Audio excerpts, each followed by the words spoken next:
Give you a show of what I'm doing with my incubator and hatching area. This incubator is my large incubator, and you can see there's a few eggs in there for now. And I've got each and every one. There's a couple of goose eggs, a couple of turkey eggs, there's a pheasant egg. And that's the one that has the automatic turner, which keeps the eggs at a 100 degrees temperature, and right now it's at 54 humidity. Has another hour before the turner starts turning, because it turns every 2 hours. And then I have a dry erase board which has all my information on it, what day they went in, what day they have to stop turning, and you could change the date to anything you want, and when to stop the eggs, turkey eggs, pheasant eggs, and keep track of all that.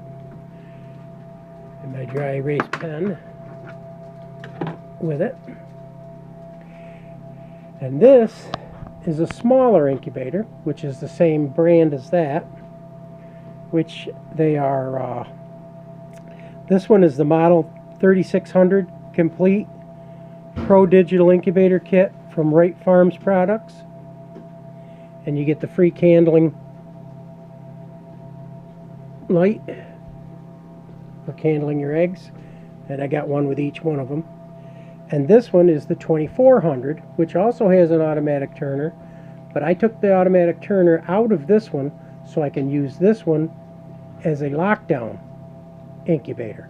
So when I fill the reservoirs in the bottom, I lock it down, and for extra security I have a clip on each side of the corner so that they keep the top lock tight to the bottom. Now I've seen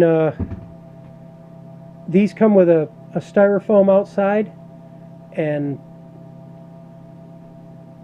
a lot of people will use them to keep the heat in, but I don't recommend that, because each one of these plastic bottoms have holes in them, and that's for air ventilation. And if you cover those incubators up with foam, you're not letting the eggs get the air they need. But this one is a lockdown, and I've got one chicken egg that my niece is going to get if it hatches out.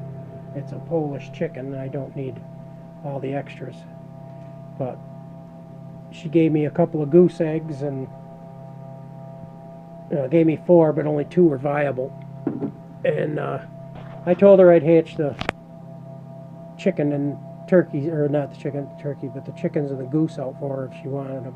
She did want the chicken. She didn't care about the geese. But so Ruthie's going to keep the 2 geese if they hatch. But right now we have one is a lockdown incubator for hatching with no turner, and this one has the turner in it. I just want to give it, and those cartons have some eggs in them so that when we go to the those are for my niece. She wants to hatch out some. She has an incubator now. But by the time she got her incubator, these eggs were already ready to go into one, and she didn't have her incubator at that point. So I told her I'd hatch them out for her. But now she can do it all herself. But I just wanted to give you a visual of how my system works. I have a soda bottle I fill with water so that it stays at room temperature. I have a squirt bottle so that when that digital goes below 40, means it needs water. So I take the top off and I fill the reservoirs in the bottom and put the top back on. When it gets back to 40 or 41, it'll stop. The alarm will stop. So that's what those are for. That's my drink bottle and my locks for the barn. But that's why there's a big soda bottle there. That is to have the water at room temperature. And you always want to keep a calendar nearby so you can keep track of what's going on. So I thought you might like to see it got next to my drinking water. But I would just want to let you see how my system works, and I don't go by that's a digital readout for how many days that you have your eggs in. But because each one of them has to come out at a different time for lockdown, I do it on my dry erase board calendar.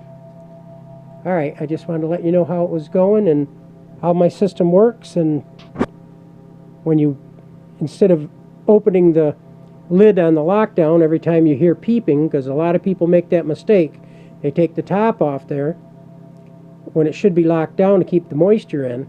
See how that's 79 humidity? That's good. You don't want that getting low. You want that high so that they can hatch out. That's what helps them break out of that shell. You keep opening the top on it, you drop the humidity, and then they get dried into the shell, and then people want to pick the chicks out of the shell. Well, once you pick them chicks out of the shell, you got 1 in 10 chances that it might survive. They usually die. So you want to keep that lid on there and take that styrofoam off so you can watch from the outside. You can watch them hatch. You don't have to keep the styrofoam on there, because there's little holes on the sides of these plastics that helps get air in there so that they can hatch out. Otherwise they'll suffocate, and you don't want that. Alright, this is Clay from Popel's Backyard Farm. Hope you enjoyed this video, and give me a couple thumbs up if you did. If you didn't, comment below. Thanks and goodbye.